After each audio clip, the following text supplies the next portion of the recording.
आपकी अपनी सखी हाजिर है लेकर दस्तक दिल की बात कलम से। आप सभी जानते हैं कि दस्तक साहित्य का कार्यक्रम है, साहित्यकारों का कार्यक्रम है। आपकी हर बार एक मुलाकात होती है एक ख़ास मेहमान से जो कि साहित्य जगत में अपनी ख़ास पहचान रखते हैं, नाम रखते हैं और जो साहित्य का जो दिया है उसको रोशन रखते हैं अपनी शायरी से, अपनी गज़लों से, नज़मों से, गीतों से। और इस कड़ी में आज हम आपकी जो मुलाकात है वो करवाने जा रहे हैं एक ख़ास मेहमान से जो युवा शायर हैं, गज़ल कहते हैं, कविता कहते हैं, हिंदी में भी कहते हैं, पंजाबी में भी कहते हैं और ख़ुद को लाइमलाइट में कभी नहीं लाते, लेकिन हम उनको कैमरे की लाइट में लेकर आए हैं। छुपे रुस्तम हैं, शहर की जितनी भी गतिविधियां होती हैं साहित्यिक मंच पर मिलते हैं और दिलों पर छा जाते हैं। दर्शकों की ज़ुबान पर एक ही नाम रहता है, ऋषिराज। जो उनका अंदाज़ है वो भी अनोखा अंदाज़ है और उनके नाम की बात करें, उनके नाम में ऋषि भी है और राज भी है, यानी वो साहित्य पे अपनी कमांड रखते हैं, शब्दों पर राज करते हैं और ऋषियों जैसा उनका व्यक्तित्व है, बहुत ही स्पष्ट, निश्चल और बिल्कुल बिना बनावट के, बिना लगावट के, सीधे सीधे दिल से बात करते हैं और दिल की बात करते हैं और समझ रखते हैं, सूझबूझ रखते हैं साहित्य की और सभी के दिलों पर करते हैं राज। तभी तो है वो ऋषि भी और राज भी। जी हाँ, ऋषिराज। तो दोस्तों करवाते हैं मुलाकात। ऋषि जी, ऋषिराज जी, आपका स्टूडियो में स्वागत है जस्ट टीवी की ओर से। धन्यवाद उर्मिल जी, बहुत धन्यवाद आपका। जी, आप कितना भी अवॉइड करें, छुप के रहें, लाइमलाइट में ना आए, लेकिन हम फिर भी आपको कैमरे की लाइट में लेकर आए हैं क्योंकि हमें पता है ये जो हीरा है, ये जो गौहर है, ये मोती है, ये खजाना है, ये छुपना नहीं चाहिए। और जितनी शिद्दत से आप साहित्य सृजन कर रहे हैं, जितना आपका नाम जो है साहित्य जगत में आज के समय में युवा जो शायर हैं उनमें शुमार रखता है, और ये बहुत बड़ी बात है कि आप जो हैं निरंतर कलम से बहुत कुछ कह रहे हैं और समाज को भी एक नई दिशा देते हैं अपनी रचनाओं से। जहाँ कल्चर है, संस्कृति है, संस्कार की बात होती है, आपकी रचनाओं में परिवार है, संस्कार है, समाज है और हास्य विनोद पर भी आपकी कमांड है। आप जो है हास्य कविताएं कहते हैं और आज हमारे जो दर्शक हैं आज मुस्कुराने वाले भी हैं क्योंकि बहुत ही व्यंग की कविता भी कहते हैं, हास्य रंग भी हमारे ऋषिराज जी की कविताओं में बखूबी है। तो दोस्तों बढ़ाते हैं बातों का सिलसिला ऋषि जी से ही। ऋषि जी, आप गज़ल कहते हैं, आप कविता कहते हैं और पंजाबी में भी कविता कहते हैं, तो इतनी खूबसूरत कविता कहते हैं, इसकी वजह क्या है? यानी कब से ये शौक़ पड़ा कि वो कौन सी घड़ी थी जब आपने ये सोचा कि मुझे कविताएं लिखनी है? क्या उम्र थी? कविताओं का शौक़ मुझे शुरू से नहीं था, लेकिन अच्छा। ये बाद में हुआ है। अच्छा। शुरू से जैसे मेरा गाना गाने का बहुत, अच्छा। मतलब एज ए सिंगर मैं चाहता था कि मैं एक गायक बनूं। अच्छा। तो शौक़ तो गाने का था, लेकिन तब मुझे ये लगता था कि सिर्फ गाना गाना ही है, इसको सीखना नहीं। जैसे लोग गा रहे हैं टीवी में या कहीं हम सुनते थे तो उसको मैं भी गा सकता हूँ। तो फिर मैंने गाना शुरू किया, जैसे कभी शौक़ आई तो मुझे पता चला कि गाने में ऐसा नहीं कि जो मैं गा रहा हूँ उसमें गलती है, वो सुर भी कोई चीज़ है। तब मुझे पता चला कि ये गाना ऐसा आसान नहीं है, इसमें सुर होता है। तो अब सुर भी इतना आसान नहीं है कि सुर सीख लो। तो मुझे लगा फिर ये जो गाने लिखते हैं ना कि वो लोग फिर गाने गाते हैं। अब ऐसे अगर मैं सुरीला नहीं हूँ तो मुझे कोई गाने नहीं देगा। मुझे लगता है अगर मैं गाने लिखता हूँगा, अगर मैं गाने लिखता हुआ तब मुझे मेरे गाने गाने से तो कोई रोक नहीं सकता, मैं तो गा ही सकता हूँ, मैंने गाना लिखा। तो मुझे लगा मुझे गाना लिख के भी देखना चाहिए। अच्छा। तो फिर मैंने ऐसे कभी ट्राई किया कि गाना लिखने का। तो फिर मैंने एक गाना लिखा था, वो है तो काफी, उससे पहले जैसे थोड़ा बहुत लिखते थे कि कोई शेर लिख लिया, कुछ लिख दिया, लेकिन पूरा गाना एक मैंने फिर लिखा था। वो जैसे मेरी उम्र होगी 20-22 साल, तब मैंने लिखा था एक गाना। गीत याद है? हाँ, एक दो पैरे तो याद होंगे। पंजाबी का था एक्चुअली, क्योंकि शुरू हमारी बोलने के लिए हम पंजाबी यूज करते हैं, घर में पंजाबी बोलते हैं, इसलिए दिमाग में पंजाबी में ही आता है। तो हिंदी में तो हम फिर जैसे पढ़ी हुई है हमने, हिंदी पंजाबी में ही चलता है, पंजाबी में ज्यादा चलता है, हिंदी में चलती है। हाँ, हिंदी में भी मुझे भी नहीं पता चलता कि क्यों मैं किसी को पंजाबी में लिख देता हूँ, कोई किसी टॉपिक पे मैं हिंदी में लिखता हूँ, मुझे भी खुद नहीं पता चलता कि वो कैसे कोई चीज पंजाबी में ही आती है, कोई हिंदी में ही आती है। तो वो गाना सबसे पहला मैंने पंजाबी में लिखा था। सुनाइए, एक अंतरा सुना दीजिए, हम भी देखें। वो है तो ऐसा जैसे जुदाई वाला गाना वैसा है वो। वो मैं चलो एक आपको सुना देता हूँ। जुदाई भी बड़ी खूबसूरत हाँ। एक मुझे लगता है एक शय है कि जब जुदा होते हैं तो बहुत खूबसूरत तन्हाई फिर भरे वो गीत वैसा ही बनते कुछ हैं। था। वो पंजाबी गाना था, मैं सुनाता हूँ।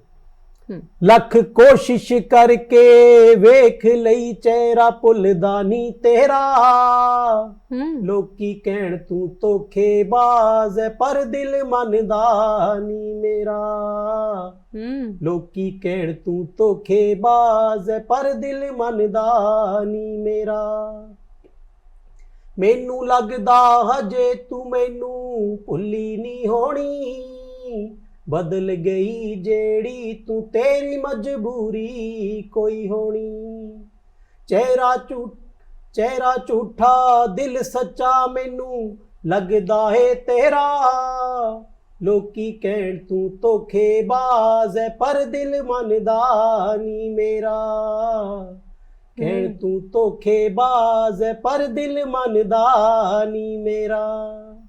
मैंने कहीं सुनाया नहीं, यही सुनाया, कभी नहीं सुनाया, और आज आपने पहली बार जस्ट टीवी पर ये अंतरा सुनाया है। क्या बात है, मुखड़ा इतना खूबसूरत है तो इस गीत के अगले बोल भी बहुत खूबसूरत होंगे। कहते हैं ना, मुखड़ा देखकर हम ये जान लेते हैं कि और कौन कौन से गुण है ना, मुखड़ा महत्वपूर्ण है। तो आपके ये गीत पहला था। क्या बात है, शुरुआत 20 साल की उम्र में आपके इतने खूबसूरत, यानी भयंकर, यानी दिल को चीरने वाली जो अंदाज है उसके साथ हुई, तो सोचिए कि अंजाम क्या होगा लिखने का। तो आपने उसके बाद बहुत लिखा और गा भी सकते थे, आपने ये कैसे सोच लिया कि आप गा नहीं सकते? आपके पास गायकी का अंदाज भी है? नहीं, वो मुझे एक्चुअली पता लग जाता है कि मैं वो सिंगर बहुत बुरा हूँ, मतलब कि मैं गायक नहीं हूँ। फिर मुझे पता लगा जिसके लिए मैंने ये किया लिखना शुरू, फिर मुझे लगा नहीं, ये गायक वाला सफर छोड़ दो, वो मेरे बस की बात नहीं है, लिख मैं सकता हूँ। मुझे लगा मुझे लिखना चाहिए, क्योंकि जो मैं सोचता हूँ, अब मैं सोच लिया, मेरे अंदर ही है। मैं किसी को बताऊंगा, एक दो तीन किसी को बता सकता हूँ मैं क्या सोचता हूँ। नहीं, इसके पीछे मुझे लगता है ये भी वजह, कहीं ये वजह तो नहीं कि भाई कई बार क्या होता है कि आपके घर परिवार में कमाने की मजबूरी होती है, घर चलाने की मजबूरी होती है, परिवार को एक योग्य बेटा चाहिए होता है जो कमाए। तो गायकी में शुरुआत में तो मुझे लगता है 5-10 साल बहुत तपस्या होती है, बहुत संघर्ष होता है। तो कई परिवारों में ये भी होता है कि बच्चा रोजगार में लग जाए, कहीं बिगड़ ना जाए इधर उधर, पता नहीं, क्योंकि उनके घर में संगीत का माहौल नहीं होता तो वो रोजगार में ही अपना भविष्य ढूंढते हैं बच्चे के, और उनको ये भी लगता है कि संगीत में रोजगार नहीं है। उस दौर में ऐसा लगता था। लेकिन जब हम 8-10 साल संघर्ष करते हैं संगीत में, साधना में, तो यकीनन आवाजें तो सबकी होती हैं, लेकिन आवाज में जो अदायगी आती है, वो चीजें सीखने से और करते रहने से, तलाशने से और खुद को तराशने से आ जाती है। कोई मजबूरी रही थी क्या, कि मतलब कितनी उम्र में कमाने लग गए थे? नहीं, हाँ, बात आपकी ठीक है कि हमारे घरों में ऐसा तो नहीं होता कि मैं कह दूं कि मैं अब सिंगर बनने जा रहा हूँ। वो हर, जैसे हमारी मिडिल क्लास फैमिली में यही होता है कि कमाओ, हमें नौकरी, हमें तो बिजनेस भी अलाउ नहीं होगा। कि तो फिर ये ऐसी चीजें, गेम्स में बिजनेस भी खानदानी चीजें होती हैं कि आगे। तो हमारे जैसे परिवारों में एक विकल्प होता है बस, कि नौकरी करनी है। तो पहले, हाँ, बात ठीक है आपकी, शुरू में ही जरूरत तो थी ही घर में, तो नौकरी करनी ही थी। तो क्योंकि मध्य वर्गीय परिवारों में ये बेसिक बात है कि भाई बच्चा जल्दी से कमाने लग जाए, क्योंकि वो घर का सहारा होता है, परिवार का सहारा हो, तो सहारा बनना ही पड़ता है। हाँ, तो वो उसको जो है इस वजह से वो कर लेते थे। और आपने बिल्कुल सही कहा, और मुझे लगा कि जब इतनी अच्छी आवाज़ है, इतना अच्छा अंदाज है, इतने अच्छे शब्द हैं, तो थोड़ी तपस्या की जा सकती थी। लेकिन आपकी मजबूरियां रही, ये जाना हमने। दोस्तों, आपने देखा कई बार घर परिवार को संभालने के चक्कर में, जिम्मेदारियों को निभाने के चक्कर में, नौकरी के चक्कर में खुद को जो है एक नई दिशा भी देनी पड़ जाती है। लेकिन टैलेंट तो होता है, जो कि युवा शायर हैं और आजकल छाए हुए हैं सबके दिलों पर, अपनी रचनाओं से, अपनी गज़लों से, नज़मों से, पंजाबी कविताओं से, हिंदी कविताओं से। जी हाँ, और उनसे हो रही है बातचीत। तो ऋषि जी, आपने बताया कि आप सिंगिंग में जाना चाहते थे, लेकिन फिर आपने उधर डाइवर्ट, खुद को, आपके माइंड को आपने समझा दिया कि जो है थोड़ा नामुमकिन सा काम है, वक्त लेगा, तो वक्त बर्बाद होगा और सहारा, घर का सहारा बनने में देर हो जाएगी। तो लेकिन वो हुनर तो हुनर है, आज भी कायम है। और फिर आपने वो जो गायकी का जो सुरूर था, वो आपने लेखन की तरफ डाइवर्ट कर लिया, क्योंकि लेखन में तो दिमाग चलता है। हाँ जी। हाँ, आवाज का इतना काम नहीं है। आवाज का नहीं, उसमें भी है। हाँ, मुझे लगता है उसमें भी है। अभी जब मैं इसमें आया तो मुझे पता चला कि ये भी इतना आसान नहीं है, ये भी कि इतना इसमें भी हाँ। चलो मैंने कविताएं लिखी हैं, लेकिन जैसे गजल लिखना वो मैं सीख रहा हूँ कि गजल को फिर भी सीखना पड़ेगा, काफी चीज सीखने की है। चलो फिर भी किसी तरह से मैंने कविताएं तो सीखी कहो या फिर अपने आप सीखी, उसमें मुझे जरूरत नहीं पड़ी। लेकिन अब मैं है मेरा अगला कि मैं अभी सीख रहा हूँ कि गजलें भी लिखूं। जी, बहुत ही आप लिखेंगे जिसकी कलम में ताकत है, ख्यालों में जो है एक विकास यात्रा है, ख्यालों में पूरा आसमान है, तो विचार तंतु है और शब्दों का ज्ञान है, ठीक है ना। तो भाव पक्ष भी जब मजबूत हो और कला पक्ष के साथ, तो जाहिर सी बात है कि मुकम्मल रचना जन्म लेगी। लेकिन पहली कविता कब लिखी? ये साहित्य की लौ है, इसके बारे में कहा जाता है कि ये जो साहित्य की लौ है, कलमकार की, कवि बनने की जो शुरुआत है, ये शुरुआत मुश्किल से होती है, लेकिन फिर एक बार रचनाएं जब जन्म लेने लगती हैं तो फिर ये विकास यात्रा, साहित्य यात्रा कभी खत्म नहीं होती आखिरी सांस तक। तो आपकी जो शम्मा है, आपकी जो रोशन हुई कलम चलने की, जो कविता लिखने की जो रोशनी शुरू हुई, वो कब हुई? तो मैंने एक तो पहले ही बताया कि वो गीत लिखा था एक मैंने पंजाबी का, उसके बाद फिर मैंने पंजाबी में ही लिखी ज़्यादा शुरू में। फिर एक मैंने जैसे अपने दोस्त से अलग हुआ ना, मतलब कि जो पढ़ते थे हमारे साथ तो हम खेलते थे, है ना, वो सारे इधर उधर हो गए।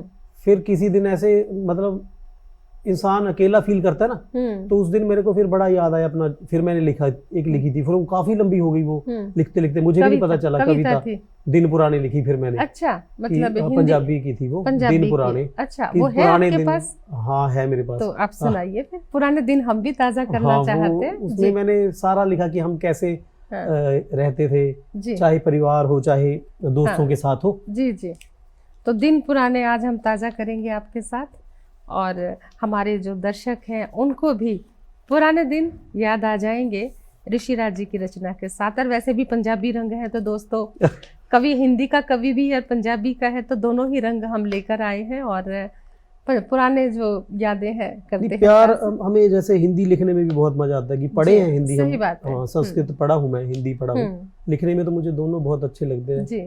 लेकिन ये वो शुरू की रचनाएं जो मैंने पंजाबी में ही लिखी थी जी। और मुझे बहुत पसंद है यही कविता, क्योंकि इसमें क्या बात है, सुना दिन पुराने। हाँ। दिन पुराने याद नहीं आउंदे, दिन पुराने याद नहीं आउंदे, ਚੱਕ ਬਸਤੇ ਜਦੋਂ ਸਕੂਲ ਸੀ ਜਾਂਦੇ, ਟੋਲੀਆਂ ਬਨ ਸਕੂਲੇ ਜਾਣਾ, ਟੋਲੀਆਂ ਬਨ ਸਕੂਲੇ ਜਾਣਾ, ਰਸਤੇ ਚੋਂ ਕੁਝ ਲੈ ਕੇ ਖਾਣਾ, ਨੀਲੀ ਕਮੀਜ਼ ਤੇ ਖਾਕੀ ਨਿੱਕਰ, ਨੀਲੀ ਕਮੀਜ਼ ਤੇ ਖਾਕੀ ਨਿੱਕਰ, ਭੁੱਲਿਆ ਨਹੀਂ ਮੈਨੂੰ ਇੱਕ ਵੀ ਮਿੱਤਰ, ਅੱਧੀ ਛੁੱਟੀ ਡੀਕੀ ਜਾਣੀ, ਇਕੱਠਿਆਂ ਬਹਿ ਕੇ ਰੋਟੀ ਖਾਣੀ, कैंची साइकिल सिक्ख्या उदों चलाना, लिफाफे दे नाल पतंग बनाना, क्या बात है, पूंछां लंबियां लंबियां लाके पतंग उड़ाना चवारे जाके, जेबां दे विच भर के बंटे, जेबां दे विच भर के बंटे, करनी बढ़ना कई कई घंटे, किश्तियां कदे जहाज बनाने, फूका मार मार उड़ाने, राम लीला वाले ओ दिन भी नहीं भुलदे, यार बेली ओ हुण नहीं मिलदे, दाणे फेर भना के लियाणे, राम लीला नूं लैके जाणे, अंटीने उच्ची उच्ची लाने, घुमा घुमा के चैनल चलाने, रोटी इकट्ठे सी बह के खांदे। क्या बात है, एंटीना जो है घुमा घुमा के चलाने। हाँ, पुरानी यादें हैं। क्या बात है, वाह वाह वाह, गजब। रोटी इकट्ठे सी बह के खांदे, खबरां टीवी ते नाल चलांदे, ऐतवार एक फिल्म सी आउंदी, ऐतवार एक फिल्म सी आउंदी, सबना नूं उड़ीक सी रहिंदी, फिल्मां दा उदों चाह बड़ा सी, चित्रहार भी मशहूर बड़ा सी, सिकर दुपहरे जे कदे टीवी लाना, सिकर दुपहरे जे कदे टीवी लाना, चिलमिल जही तो सिवा कुछ नहीं आना, नवी नवी सी केबल आई, नवी नवी सी केबल आई, कुंडी आपां भी कई बार सी पाई, कॉलेज वाले भी दिन सी चंगे, उदों नहीं सी एडे पंगे, दर्जी कोल सवाणे कपड़े, रेडीमेड बस पाउंदे सी तगड़े, साइकिल उत्ते ट्यूशन जाना, रस्ते दे विच रेसा लाना, कॉलेज तो आके फिर सोना, शाम नूं ग्राउंड 'ਚ इकट्ठे होना, पैसे पा के मैच लगाना, हारन लगे तां पंगा पाना, बचपन गया जवानी आई, अच्छा बचपन गया जवानी आई, सच पुछो परेशानी आई, ना कोई दोस्त मित्र मिलदा, ना कोई दोस्त मित्र मिलदा, पुछदा नहीं कोई हाल भी दिल दा, औखा हो गया किते आना जाना, हर रिश्ता बस फोन ते भुगताना, पै गए असीं किहड़ी राहे, ਜਾਨ ਨੂੰ ਕਿੰਨੇ ਪਾਲੇ ਫਾਹੇ, ਭੀੜ ਚਾਲ ਵਿੱਚ ਨਾ ਹੀ ਫਸੀਏ, जिंदगी अपनी सौखी करिए, जिंदगी अपनी सौखी करिए। क्या बात है ऋषि जी, मुझे क्या, हमारे तमाम जो जस्ट टीवी के हमारे जितने भी दर्शक टीवी देख रहे हैं उनको, जो कि उन्होंने इंडिया में भी बचपन अपना जिया है, खाकी पैंट ते नीली कमीज से खाकी निक्कर पा के स्कूल जाना, बंटे खेलना, एंटीना घुमाना और कैची वाली साइकिल चलाना, सबको अपने दिन याद आ गए होंगे। वो वक्त ही कुछ और था और वाकई दोस्त भी बहुत होते थे और अब तो ढूंढने से भी कोई एक सच्चा मित्र मिलता है। और दर्द भी है इसमें, हास्य भी है, बचपन भी लौट आया। बहुत खूबसूरत कविता ऋषि जी, बहुत ही अच्छी लगी। और ये जो साहित्य आप सृजन कर रहे हैं, हर बार आप हर मंच पे मिलते हैं, मैं भी देखती हूँ कि आपका नाम, आपका चेहरा मंच पर साहित्यिक अदारों पे आपकी उपस्थिति होती है। तो ये जो साहित्यिक अदारे हैं, साहित्यिक मंच हैं, ये किस तरह सहयोग करते हैं राइटर को? इनकी क्या भूमिका है संस्थाओं की? ये बहुत इनका ही योगदान है। जैसे जो इम्प्रूवमेंट आती है, मान लो कि मैंने कविताएं लिखी अब मैंने कहीं सुना दी, या जब तक मैं कहीं सुनाऊंगा नहीं तो मुझे उसकी इवैल्यूएशन वैसे नहीं पता चलेगा कि वो किस लेवल की है। आपको कोई अप्रिशिएट करता है, कोई कहता है कि हाँ अच्छी थी, तो आपके एक एनर्जी आती है। एक तो वो एनर्जी आ गई आपको सुनाने से। दूसरा, आपने किसी को सुना, कई बार तो मैं सुनता हूँ मेरे रोंगटे खड़े हो जाते हैं किसी की कविता सुन के। फिर मुझे लगता है यार कि मैं तो इस लेवल पे कब पहुंचूंगा, मैं ये कब लिख पाऊंगा, लेकिन मैं पहुंचूं चाहे ना पहुंचूं। हाँ, लेकिन ख्याल आता है कि यार ये कैसा लिख रहे हैं, ये कितनी गहराई में लिख रहे हैं, और इनका अंदाज़े बयां कितना अच्छा है। जब वो बोलते हैं तो मतलब लोगों को मजबूर कर देते हैं वाह वाह करने पे, तालियां बजाने पे। फिर मैं उसको देखता हूँ, साथ में मैं दर्शकों को देखता हूँ कि जो उससे कितना प्रभावित कर रहा है वो पढ़ने वाला। तब वो एक तरह से वहाँ सीखने को मिलता है कि मैं भी इस लेवल की लिखूंगा। फिर मैं कोशिश करता हूँ, मैंने कई बार देखा वहाँ से जाने के बाद वो नकल नहीं है, वो एक मतलब एक एनर्जी देता हमें, या कि आग देता है लिखने की। फिर मैंने देखा कई बार जब मैं किसी मुशायरे से जाता हूँ, मैं कुछ ना कुछ लिख देता हूँ। अगर मैं ऐसे घर पे बैठा रहा हूँ, मुझे किसी ने बोला, मैं बेशक देखने भी गया हूँ, जरूरी नहीं कि मैं पढ़ने गया हूँ, मैं देखने भी जाता हूँ। साहित्य में निरंतरता आती है, बिल्कुल, है ना, ठहराव नहीं आता। आप जब भी जाते हैं तो कुछ नया सुनकर आते हैं, और सुनकर आते हैं तो कुछ नया कुछ लिखते हैं। हाँ, फिर घर आके आपको भी ख्याल आता है कि आज तो कुछ लिखना है। हाँ, बिल्कुल। और वो जो एक निरंतरता आती है लेखन की, तभी तो इतनी सारी कविताएं आपसे हुई हैं, इतना सामान हमारे पास है आपका लिखा हुआ, बिल्कुल देख रहे हैं और फायदा भी उठाएंगे, आपसे सुनेंगी बहुत कुछ। और लेकिन मुझे ये बताइए कि ज़्यादा मज़ा हिंदी ज़ुबान में लिखने में आता है कि पंजाबी लिखने में आता है? दिमाग क्या कहता है, दिल क्या कहता है? ये भी ऐसा सवाल है कि जवाब देना मुश्किल है। क्योंकि सवाल ही मुश्किल है। हाँ, बिल्कुल मुश्किल है। मुश्किल है। फिर भी मैं कहूँगा कि पंजाबी लिखते हुए ज़्यादा मजा आता है। दिमाग में पंजाबी है क्योंकि वो है ही बोलने, हमारी बोलने के लिए माँ बोली है। मुझे ऐसा लगता है हिंदी बोलते बोलते कहीं खत्म हो जाती है हमारी हिंदी। अच्छा। कहीं बात करते करते फिर बीच में आ ही जाती है पंजाबी, जबरदस्ती आ जाती है। माँ बोली में आप बोल सकते हैं, लेकिन ऐसा नहीं है कि मुझे हिंदी से मैं कतराया हूँ कभी। जब मैं पढ़ता भी था तो मेरे मैथमेटिक्स में नंबर बहुत कम आते, लेकिन हिंदी में अच्छे खासे नंबर आते थे मेरे। मतलब पढ़ने में ठीक था, दोनों का संतुलन है, बिल्कुल अच्छा लिखता था। और बहुत खूब, बहुत सारी बहुत ही खूबसूरत बातें हो रही हैं, ज़िंदगी से वाबस्ता है, बचपन से वाबस्ता है, पुरानी यादों से वाबस्ता है।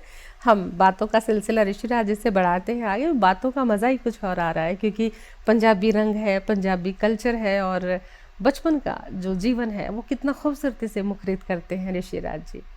ऋषि जी, आपने बचपन की बात करी, और फिर आपने पढ़ाई लिखाई कहाँ हुई आपकी, अपने बारे में बताएं। बचपन की बात है तो बचपन से ही शुरू करते हैं।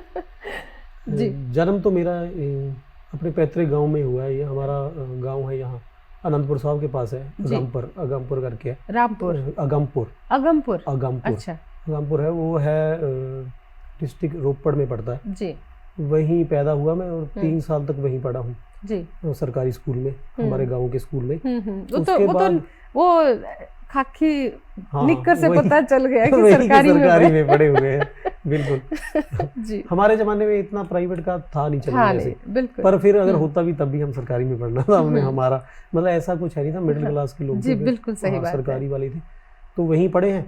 तो फिर उसके बाद मेरे पिताजी की थी नौकरी नंगल, एक सरकारी नौकरी थी। अच्छा। तो नंगल जाते थे वो, तो फिर कुछ है 20 किलोमीटर का फर्क है। अच्छा। तो फिर जाते उन्होंने, फिर हम वहीं शिफ्ट कर गए। वो एक हिमाचल के बॉर्डर पे गांव है संतोखगढ़। फिर हम वहाँ चले गए, हमने वहीं मकान बना लिया। तो वहीं उसके बाद जितनी पढ़ाई हुई है मेरी वहीं हुई है, वहाँ के स्कूल में, संतोखगढ़ के स्कूल में वहाँ पढ़ा हूँ। उसके बाद फिर कॉलेज हमारा साथ ही था, SVSD कॉलेज। वो भी 2-3 किलोमीटर है हमारे गाँव से, जहाँ हम वहाँ रह रहे हैं संतोखगढ़ में। वहाँ से 3 किलोमीटर के दूर कॉलेज है। कौन सा गढ़? संतोखगढ़। संतोखगढ़, हाँ जी। अच्छा। पुराना मशहूर पुराना शहर है, लेकिन अब पहले बड़ा शहर था, छोटा हो गया। अच्छा। क्योंकि पुराने जमाने का अच्छा बड़ा शहर था। अच्छा अच्छा। लेकिन अब वो लोग पलायन कर गए इधर उधर, या फिर वो तरक्की उस हिसाब की नहीं हुई, लेकिन अभी भी एक अच्छा कस्बा है वो जी। और वहाँ पे आपका कॉलेज हुआ? वहाँ पढ़ा हूँ मैं। और उसके बाद मैंने फिर वहाँ से साइंस में ग्रेजुएशन की। उसके बाद फिर नौकरी। फिर मैं अब आजकल मैं वहीं जहाँ मैंने ज्वाइन किया था, सन फार्मास्यूटिकल इंडस्ट्रीज है, एक भारत की अच्छी नंबर 1 कंपनी है हमारी जी। उसमें आप जो है उसमें काम कर रहा हूँ मैं। जी जी, बहुत खूब। देखिए ना, लेकिन प्राइवेट सेक्टर में जब हम काम करते हैं तो प्राइवेट सेक्टर में थोड़ा काम भी ज़्यादा लिया जाता है थोड़ा, और बहुत भागदौड़, मेरे ख्याल से आना जाना इतनी दूर से डेली का अप डाउन करना, और फिर मुश्किल से एक छुट्टी होती होंगी, तो उसमें भी आप साहित्य के अदारों में मिलते हैं, तो घर में कलह कलेश नहीं होता? बीवी जो है क्लास नहीं लेती कि भाई एक मुश्किल से छुट्टी होती, घर पे क्यों नहीं टिकते? कभी दिक्कतें आई आपको? दिक्कत तो काफी आती है। अच्छा। हाँ, लेकिन मजा आ गया सुन के, क्योंकि इतनी खूबसूरती से सच कोई नहीं बोलता। नहीं, वो सबको मेरे ख्याल से चैलेंज होता है घर से निकलना। हाँ। संडे वाले दिन मेरी वाइफ भी नौकरी करती है, उसको फिर एक हमें ले दे के वही एक संडे ही बचता है, और उस दिन भी फिर मैं झोला उठा के चल पड़ूं तो वो इतराज तो करेगी। शुरुआत में दिक्कत आई है, लेकिन फिर जब मैं उसको साथ भी लेके गया हूँ कई बार। हाँ। फिर वो देखती है कि हाँ भाई कि ये कैसे, चलो, क्योंकि हम ऐसे परिवारों से जो हमने नहीं देखा हुआ ये कवि सम्मेलन। हाँ। या हमारा कोई रिश्तेदार दूर दूर तक कोई नहीं था। सही बात। तो हमें लगता है कि ये हमें टीवी में देख सकती है चीजें। हाँ। फिर जब हम खुद करते हैं, फिर उसको लगा नहीं है ठीक है चलो कोई बात नहीं। हाँ। जाना तो कई बार मुझे, अब तो उसको आदत हो गई, वो पूछती भी है कि आज है नहीं कोई। मैं कह नहीं, आज कुछ नहीं है, आज मैं इधर घर पे ही हूँ। क्या बात है। इतना सहयोग तो है, मेरे पेरेंट्स खुश होते हैं। अब ऐसा तो नहीं कि उनको शांति से रहने की आदत होगी छुट्टी वाले दिन? ऐसा तो उसको बेशक हो जाए, लेकिन वो मुझे थोड़ी शांति से जाने देगी कि कैसे चला जाए। तो उनको रहता तो है कि अगर हमारा टाइम है तो हमारा टाइम ऐसे नहीं जाना चाहिए, लेकिन फिर भी एडजस्ट कर लेते हैं। अब अच्छे से होता है। अब नाराजगी से नहीं जाते, सलाह मशवरे से जाते हैं। जैसे खुश होएगी वो, ऐसा कुछ नहीं है, कुछ होता है तो जी खुश होते हैं, बच्चे भी मेरे खुश होते हैं, पेरेंट्स होते हैं। और करे भी क्या, जब जुनून की हद तक बंदा जब इस तरह लिखने पे आ जाए तो वो संतुलन बनाना जान जाता है। नहीं, कई बार मुझे भी कहती है कि मुझे अपनी ये कविता भेजो, मैंने किसी को पढ़ानी है। अच्छा, आपकी बहुत अच्छी लगी, हाँ मैं पढ़ाऊंगी अपने। आपको इसी तरह घर से भी बल मिलता रहे और आपकी रचनाओं को, और आपको मनोबल मिलता रहे, और मिल भी रहा है बहुत खूबसूरत तरीके से। और फिर सुन लेते हैं एक और, अब हिंदी की रचना सुनते हैं कोई? बिल्कुल, मेरी सारी रचनाएं आपको ऐसी मिलेंगी कि आप कहो ना कि जैसे कि कोई आप कहोगे कि टॉपिक ये कि इस पे लिखा आपने। हाँ, कि तो ये कुरीति है। हाँ, हाँ, ये इस पे लिखना चाहिए था। हाँ, कि ऐसा होता है, और इस पे तो फिर उसमें मैंने शायद लिखा होगा, शायद जरूरी तो नहीं। जैसे मुझे लगता है कि आजकल ना अभी क्या हो गया पिछले कुछ दिनों में कि दान बहुत करने लग गए लोग। पहले कंजूस थे, अब 20 साल पहले जाओ लोग पैसा निकालते नहीं थे, आजकल देखो लोग दान बहुत करने लग गए। लेकिन वो मुझे लगा फिर दान करने तो लगे, ठीक है आया एक चीज है, लेकिन दिशा अभी भी नहीं आई। दिशा नहीं मिल, दिल तो आ गया दान करने के लिए, दिशा नहीं है दान की। फिर मुझे ये लगता है, उतना मैं नहीं हूँ दानी बेशक कि मैं कंजूस जरूर होऊंगा, लेकिन मुझे लगता है कि जो नहीं है, जो अच्छे दिल वाले, उनको दान की दिशा देनी चाहिए। उसके लिखी है मैंने। जी, स्वागत है। दान की दिशा, इसका नाम, हिंदी की है कविता। कई मंदिर हैं, कई मस्जिद हैं, कई चर्च हैं, कई गुरुद्वारे हैं। कई मंदिर हैं, कई मस्जिद हैं, कई चर्च हैं, कई गुरुद्वारे हैं। कमी नहीं है कहीं कोई भी, सबके भरे हुए भंडारे हैं। फिर भी बच्चे भूखे सोते, इलाज के भी नहीं पैसे होते। सोना लगा मंदिर की दीवारों पे, किसी घर की छत टपकती सारी है। हाई क्लास लगा कहीं लंगर, कहीं भूख ही बनी बीमारी है। हट्टे कट्टे कहीं बैठे खाएं, हट्टे कट्टे कहीं बैठे खाएं। गर्भवती भी कहीं मजदूरी पे जाए, खेल बेशक ये किस्मत के हैं सारे, खेल बेशक ये किस्मत के हैं सारे, पर दिल पत्थर क्यों हुए हमारे, चढ़ावा इतना कहाँ लगाए, चढ़ावा इतना कहाँ लगाए, खर्च कहाँ करे समझ ना आए, अस्पताल में कोई बैठा सोचे कि पैसा इलाज का कहाँ से आए, सोच बदलनी पड़ेगी सोच बदलो अपनी, बदलनी पड़ेगी सोच बदलो अपनी, दिशा दान की सब बदलो अपनी, रखो दान पात्र एक घर में, रखो दान पात्र एक घर में, दान सारा फिर जाए उसमें, कभी दिखे कहीं कोई ऐसा, कभी दिखे कहीं कोई ऐसा, इलाज का ना हो पास उसके पैसा, या मजबूर कोई किसी और वजह से, परेशान कोई किस्मत की सजा से, उसी गुल्लक से मदद करो तुम, उसी गुल्लक से मदद करो तुम, काम अच्छा अपने नाम करो तुम, लगेगा उस दिन दान किया है, लगेगा उस दिन दान किया है, काम तो कोई महान किया है, व्यापार धर्म का बंद करा दो, मेहनत करनी सबको सिखला दो, किसी एक धर्म की बात नहीं ये, किसी एक धर्म की बात नहीं ये, कहीं है ज्यादा है कम कहीं ये, कहीं है ज्यादा है कम कहीं ये। क्या बात है ऋषि जी, बहुत ही सार्थक संदेश था इस कविता में कि भाई आप कहीं भी चढ़ावा चढ़ाएं, मंदिर मस्जिद गुरुद्वारे चर्च कहीं पर भी जाएं, चढ़ावा चढ़ाएं, बहुत अच्छी बात है, लेकिन आप अपने घर में एक ऐसा गुल्लक बनाएं जिसमें अपनी आय का कुछ % डाल दें, जो कभी किसी ज़रूरतमंद को ज़रूरत हो तो आप उसी वक्त उसको जो है दे सकें। और कहते हैं कि इससे हमारे ग्रह भी ठीक होते हैं, हमारे पाप भी, और गुप्त दान तो सबसे महादान बताया गया है कि गुप्त दान चुपचाप बिना किसी को दिखाए चुपचाप किसी को देने से जो है काफ़ी चीज़ें ठीक हो जाती हैं। और एक बातों बातों में किस्सा याद आता है कि जो हमारे दादाजी होते थे ना, जब गेहूं की फसल आती थी तो एक बोरी भर के ना या 1-2 बोरी बांट के आ जाते चुपचाप खेतों से, भाई बाहर के बाहर किसी गरीबों में घर बोरी उतरवा देते थे, किसी की बेटी की शादी है, कुछ भी है। जब घर वालों को पता चलता है कि भाई 2-2 बोरी कौन देता है जाके, तो दादा कहते थे इससे मेरा पाप कम होता है। तो दादी बोलती थी पाप किस टाइम कर लेते हो तो भाई बोरी की बोरी दान कर रहे हो, घर में किसी को पता नहीं है, तो इतना पाप कब करते हो, किस टाइम करते हो जो कम करने में लगे रहते हो, घर वालों से तो पूछा करो। तो जो कहते हैं कि अन्नदान सबसे महादान है, और घर में कभी खाने की गरीबी नहीं आई, है ना। कितना बड़ा कुनबा होता था, डंगर होते थे और 50-50 लोगों का कुनबा होता था, घर में खाने की कमी नहीं आती। तो अन्नदान जो है सबसे अच्छा दान बताया गया है जी।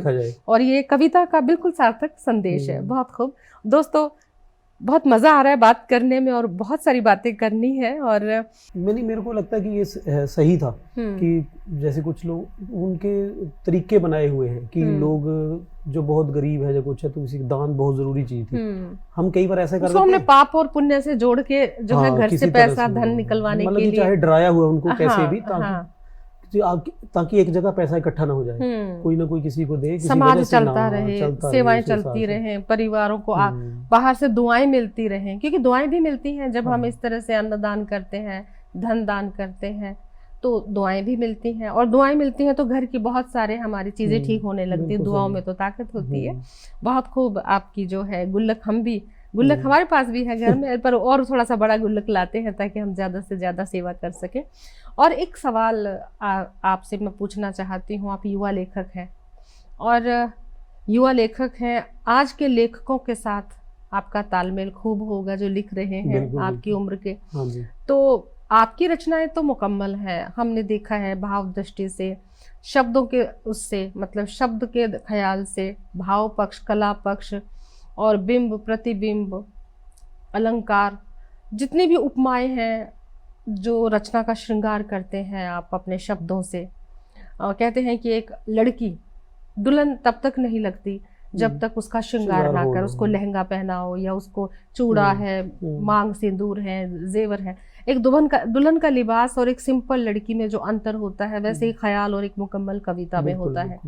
तो इस दुल्हन को जब आप इतनी खूबसूरती से सजाते हैं, पूरा श्रृंगार करते हैं अपनी रचना का, तो कितना वक्त लेते हैं? यानी कि आज के जो शायर हैं, क्या वो अपनी रचना को एक बार लिख कर दोबारा उसको ठीक करते हैं, देखते हैं, जांचते हैं कि ये ठीक हो गई है? तो आपके साथ क्या है कि एक बार लिखा या बाहर सुना दिया, या कितना वक्त लेती है आपकी जो रचना है? नहीं, मैं एक ना आलोचक बहुत अच्छा हूँ। आलोचक बुरा ही होता है, होना भी चाहिए। आलोचक अच्छा आलोचक नहीं, खुद जितना का अच्छा आलोचक होगा उतना ही बुरा होगा दूसरे के लिए। दूसरा, मान लो कि आपकी मैं कविता की आलोचना करूंगा, जितनी अच्छी आलोचना करूंगा आपको तो उतना ही बुरा लगूंगा। कहने का मतलब आलोचक जितना अच्छा होगा दूसरे को उतना ही बुरा लगेगा। ऐसे ही मैं भी, लेकिन इसमें एक चीज मैं कहना चाहूंगी, आलोचक जितना खतरनाक होगा ना, हाँ, जिसने अपनी कविता सुनाई है उसको घर आके लगेगा कि बड़ी कविता में गड़बड़ी कर दी, कविता की तारीफ नहीं करी, लेकिन वो मंथन चिंतन करेगा और उस पर गौर करेगा, फिर उसको लगेगा कि मेरी रचना में दम नहीं है, तो फिर वो उसमें दम डालता है। और शायद मुझे लगता है कि उसको लगता है कि उसकी रचना की तारीफ नहीं हुई तो उसको कहीं ना कहीं लगता है कि मेरी आलोचना हुई है या अवहेलना हुई है, इग्नोर किया गया है, तो वो मनोस्थिति, फिर वो मशक्कत करेगा, उसको थोड़ा मशक्कत अच्छा करेगा, करने में रचना में सुधार आएगा। तो आपके साथ क्या है? तो मैं ऐसे ही करता हूँ। मुझे लगता है मैं बेशक वो आलोचना जग जाहिर ना करूँ, लेकिन मैं अपने मन के अंदर किसी को सुनता हूँ तो मैं तारीफ भी नहीं करता सामने, तो आलोचना भी मैं कर नहीं पाता, क्योंकि मेरे पास वो लेवल थोड़ी है कि मैं आलोचक हूँ कि मैं किसी को बताऊं। तो मैं मन के अंदर करता हूँ। ऐसे ही मैं अपनी कविताओं की भी आलोचना करता हूँ लिखते हुए। मेरी कई कविताएं ऐसी हैं जो अधूरी ही रहेगी, उनको मैंने अधूरी ही छोड़ दिया कि बनी नहीं बात, ठीक है, उनको शायद कभी बन जाए, मैं उतना हो सकूं कि उसको ठीक कर पाऊं, मुझे लगता है हो ही नहीं पाएंगे ठीक, उनको छोड़ दिया मैंने। फिर मैं सोचता हूँ मैंने इतनी कविता लिखी, अब मैं सोचता हूँ कि इसमें यहाँ लिख दी मैंने, अब कोई इंसान जो मैं सुनेगा वो कहेगा कि उसका प्रश्न बनेगा इसमें। अब मेरे जहन में आ गया किसी का प्रश्न बन रहा है इस पे, तो मैं उसका जवाब अगले पैरे में लिख देता हूँ कि अगला जो है उसमें मैंने उसका जवाब लिख दिया, करेक्ट कर दिया। तो फिर अगर उसका जैसे जैसे उसके प्रश्न बनते जाएं तो उसको आगे उसको उत्तर मिलते जाएंगे। अब मैं मैक्सिमम जितने भी होंगे मैं उनके प्रश्नों को उसी में कवर करने की कोशिश करता हूँ। ये इस हिसाब से लिखता हूँ ताकि वो तब मुकम्मल मानता हूँ। एक बार कविता लिखने के बाद उसको दोबारा काफी बार हाँ पढ़ता रहता हूँ, कई बार आगे पीछे कर करके फिर हाँ अब बन रही है बात, कई बार चढ़ेगी नहीं आपके मुंह पे ना वो, अगर हाँ भी नहीं ये बन नहीं रही फ्लो नहीं बनता, हाँ कि ये मैं जबरदस्ती पढ़ रहा हूँ इसको, यहाँ बन रही बात, फिर कई बार ठीक करनी, तो वो तो है ही है, ऐसा नहीं हो सकता कि एक ही बार में हो जाए तो हो जाए, नहीं तो सही बात। लेकिन आज के जो लेखक हैं उनकी दशा और दिशा क्या है साहित्य में? दोनों तरह के लोग, अच्छा लिखने वाले बहुत है, पता नहीं उन्होंने एक ही बार में लिखी है या कैसे, लेकिन जब सामने आती है तो लगता है बहुत जानदार लिख रहे हैं। मुझे लगता है इतनी कम उम्र के लिखते इतना अच्छा लिखते हैं। कई बार लगता है कि बहुत सालों से लिख रहे हैं, लेकिन मजे वाली बात ठीक है, हम सुन रहे हैं। अगर आप सुना रहे हैं और लोग बात कर रहे हैं तो उन बात करने वालों का कसूर नहीं है, मेरे ख्याल सुनाने वाले का ही है, जो उनको बांध नहीं पा रहा, जो उसने ऐसा सुनाया ही नहीं कि वो सुनने पे मजबूर ना हो जाए। सही बात, बिल्कुल सही बात। तो फिर हम भी आपसे एक मुकम्मल एक श्रृंगारित रचना सुनना चाहते हैं जाते जाते। ऐसी ही है कि जैसे कोई खबर सुनी कोई कि कभी सुनते हैं ना कानून कोई हास्य कविता, हास्य की, हाँ कोई हास्य रंग, हाँ हास्य की भी, क्योंकि दिमाग की बातें तो हमने बहुत कर ली है। चलो एक छोटी सी है, हिंदी की है जी, पंजाबी वाली वैसे मेरी हंसी वाली है, हिंदी में भी है। एक बात करने के तरीके हैं, बात करने के तरीके। बात गुरुओं से करनी हो, बात गुरुओं से करनी हो तो करना नजर झुका के, दिल हल्का कर सकते हो माँ को हर दर्द बता के।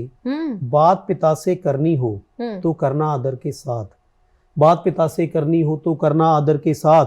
भाई से बात करो तुम दायां समझ के उसको हाथ, बात बहन से करो प्यार से समझ के जिम्मेदारी।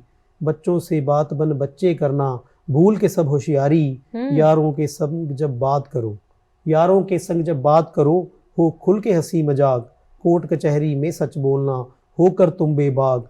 सोच रहे होगे कि नहीं बताया तरीका बात पत्नी से करने का। अच्छा सोच रहे हो कि नहीं बताया। ये पत्नी मोहरा क्यों हो जाती है? मतलब पत्नी तो हर जगह जो भी व्यंग है तंज है वो पत्नी से जरूर जाके जुड़ता है, हास्य के रंग में खास। इसका मैं जवाब देता हूँ, जब तक मेरी शादी नहीं ना हुई थी तब जो कविताएं सुनाते हैं पति पत्नी पे, मुझे लगता है ऐसे ही कुछ भी, इसमें इतना क्या हो गया मैं ऐसे सुनाती हूँ। जब मेरी शादी में पता लगा वो सारे सही थे, वो ऐसे नहीं सुना रहे हैं, ये बाकी कॉम्प्लिकेटेड है। जी जी, हम भी किसी की पत्नी है, हमारा ख्याल रखिए।